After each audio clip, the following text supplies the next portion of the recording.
And then the devil was born.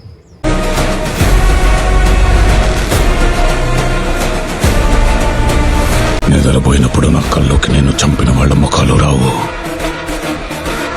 మిగలున్న శత్రువుల ముఖాలే కనపడతాయి. First of all Prashanth Neel world బిల్డింగ్కి, తన వే ఆఫ్ క్యారెక్టరైజేషన్స్ ప్రజెంటేషన్కి మనం హ్యాట్స్ ఆఫ్ చెప్పి తీరాలి. ఎందుకంటే గ్లిమ్స్ స్టార్ట్ అవడమే ఓపియన్ పాప్ అనే ఎడిక్టెడ్ మొక్కతోటి స్టార్ట్ అవుతుంది గ్లిమ్స్.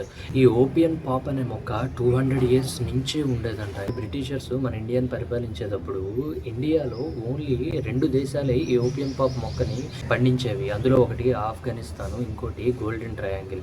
వీళ్ళు ఎప్పుడైతే ఇండియాని వదిలేసి బ్రిటిషర్స్ వెళ్ళిపోయారో మోస్ట్ ప్రాఫిటబుల్ ట్రేడ్ అయిన ఓపియం పాప్ బిజినెస్ కూడా వదిలేశారు. సో దాంతో ఈ opium pop business Afghan trade ఒక కింద, ఇంకోటి గోల్డెన్ ట్రయాంగిల్ ట్రేడ్ కింద చీలబడ్డాయి అనమాట. అక్కడి నుంచి స్టార్ట్ అయిందనమాట ఈ రచ్చ అంతా. ఇప్పుడు వీళ్ళు ఈ ఇద్దరి గ్రూప్ ఆఫ్ పీపుల్కి వార్ జరుగుతుంది. సో ఎక్కడ ఓపియం పాప్ మొక్క, ఎక్కడ బ్రిటిషర్స్ మనల్ని పరిపాలించే టైము, అక్కడి నుంచి ఇక్కడికి లింక్ చేసి నేను గేమ్స్లోనే నేను ఇది చూపించబోతున్నాను, ఇది స్టోరీ, ఇది నా వరల్డ్ అని చెప్పాడనమాట. ఇప్పుడు ఈ సినిమాలో గోల్డెన్ ట్రయాంగిల్ గ్రూప్కి, ఆఫ్ఘన్ గ్రూప్కి మధ్య వార్ జరుగుతుంది. ఇప్పుడు మనం ఏదైతే గ్లిమ్స్లో చూసాం వాళ్ళందరూ ఆఫ్ఘన్ ట్రేడ్కి సంబంధించిన పర్సన్స్.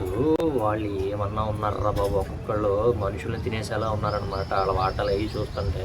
బట్ నాకు ఎక్కడ నచ్చింది అంటే ప్రశాంత్ నీల్ రైటింగ్స్ అప్ప ఏంటంటే ఒక్కొక్క క్యారెక్టర్ని ఎలా ప్రజెంట్ చేసాడో చూసారు. ఆ గాడ్ క్రియేట్ చేశాడు. ఫస్ట్ లైట్ క్రియేట్ చేశాడు, తర్వాత మూన్, స్టార్, సన్, తర్వాత స్క్రీచర్స్, ఆ తర్వాత రెస్ట్ తీసుకున్నాడు వీళ్ళందరినీ క్రియేట్ చేసిన వెంటనే అని చెప్పి, తర్వాత డెవిల్ పుట్టాడని చెప్తారు. అక్కడ వస్తాడబ్బా లోగన్ ఎంట్రీ. ఆ లోగన్ ఎంట్రీ అప్పుడు బీజిఎం అయితే రవివదన్ తుక్కడేయాడు.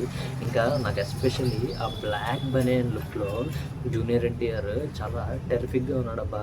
లీన్గా ఉన్నాడు, బాగా లీన్ అయ్యాడు అనుకున్నాం, కానీ మంచి ఒక రగ్గడ్గా ఉన్నాడు, చాలా క్రూయల్గా ఉన్నాడు అనమాట లుక్.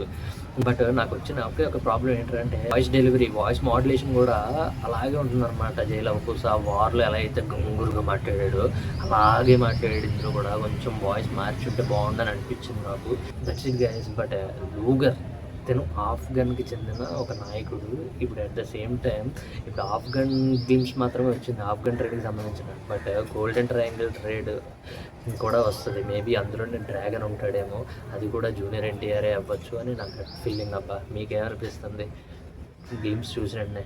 మీ కామెంట్స్ని కింద కామెంట్ సెక్షన్లో కామెంట్ చేయండి.